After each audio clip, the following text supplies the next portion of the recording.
time is fathomless, and the Mojave Desert is a perfect example of this. It contains rocks from up to 2.7 billion years ago, over half the age of the Earth. To put this in context, there is less time between us today and the single supercontinents of Pangaea and Gondwana than there is time between the formation of these supercontinents and the formation of the Mojave rocks. Today, somewhere in the Mojave's nearly 50,000 square miles, lives a ring of creosote bushes, estimated to be over 11,700 years old, making it one of the oldest living organisms on Earth. Creosote bushes send out deep roots and suck up so much water that it is sometimes difficult for other things to grow near them. Because of this, creosote seeds don't easily sprout in any area with many creosote bushes, and the plants, instead, reproduce by sending out new shoots around themselves.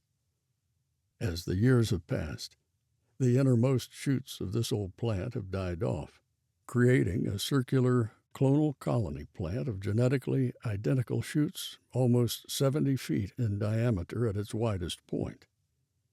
This plant is older than Christ, older than the Buddha, older than the Roman Empire. This plant was already over 7,000 years old when the pyramids of Giza were being built. I was in the Mojave Desert in search of the Burro Schmidt Tunnel.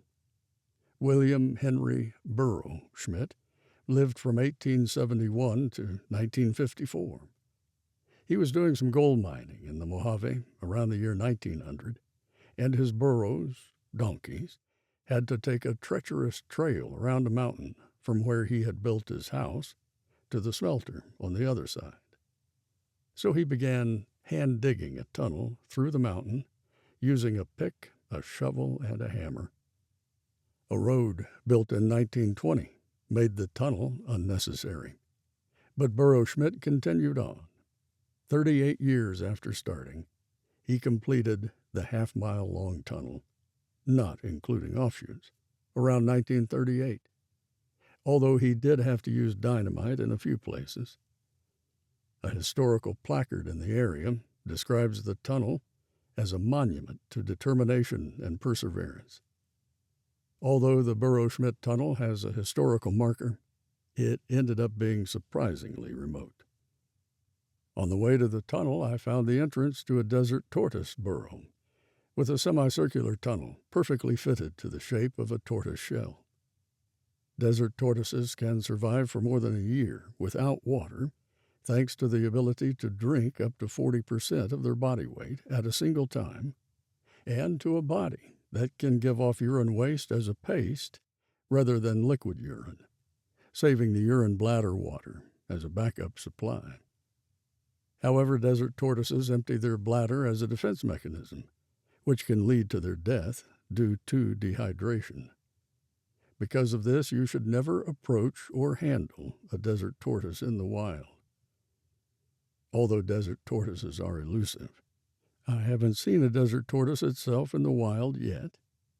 It's also important to check under your car before driving away in desert tortoise habitat, so you don't accidentally crush a tortoise that might be seeking shelter under there. I arrived at the Burro Schmidt Tunnel and put on my helmet and headlamp.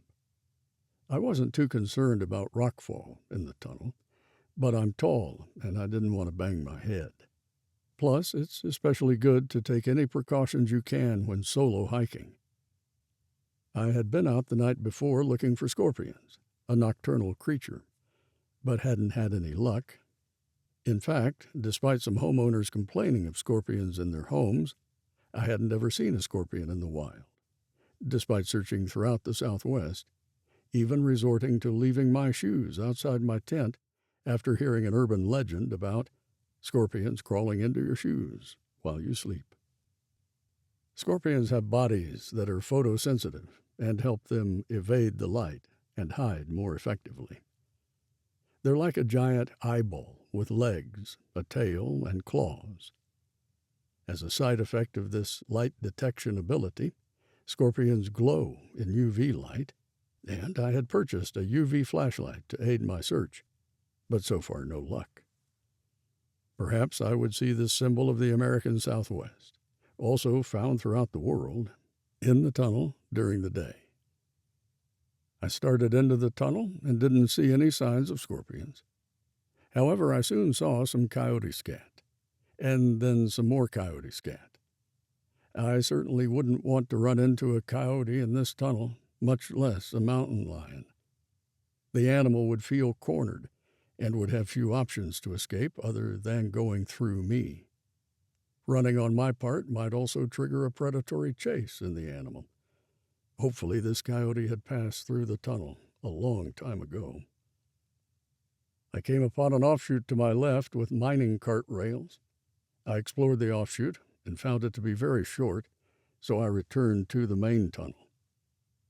Soon the tunnel curved so that I couldn't see light from outside shining into the entrance anymore, and I couldn't yet see light from the exit. I was in complete darkness, except for my headlamp, and having a great time. Although I've struggled to overcome my fear of heights over the years, I've never had claustrophobia, or a fear of being underground, or in the lava tubes I've explored in Southern California and northern Arizona. However, my logical mind has taken note of this lack of emotional fear, and I'm always very careful underground, since the emotional alarm bells might not go off. Fear can actually be a helpful trigger.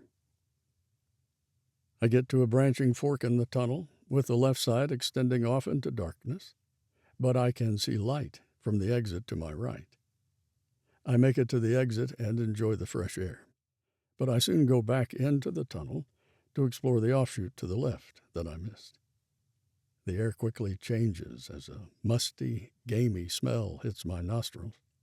Could the coyote be back here? Or something worse making a den? I pull out my pepper spray and have it ready in my right hand while I hold my hiking poles out with my left hand. Hopefully I could make the best of any encounter that might be waiting for me down the tunnel, without lasting injury to myself or the animal. The smell is getting worse, until I arrive at the end of the tunnel and come face to face with a family of mice. Their pellet-like feces and various scraps of detritus cover the ground toward the side of the tunnel. The mice repeatedly freeze in my headlight and then begin to move again when I look away. They repeat this behavior several times as I look back and forth, and I feel like I'm turning a set of robot mice off and on. I exit the tunnel and head for the mountain back to the desert floor, the temperature increasing as I descend. We hope you have enjoyed this excerpt from the book Ghosts of the Wilderness by Daniel Toujours. The full book is available in Kindle and paperback formats via the link in the description, where you can also read previews of the prologue and introduction. May your life be full of everyday adventures.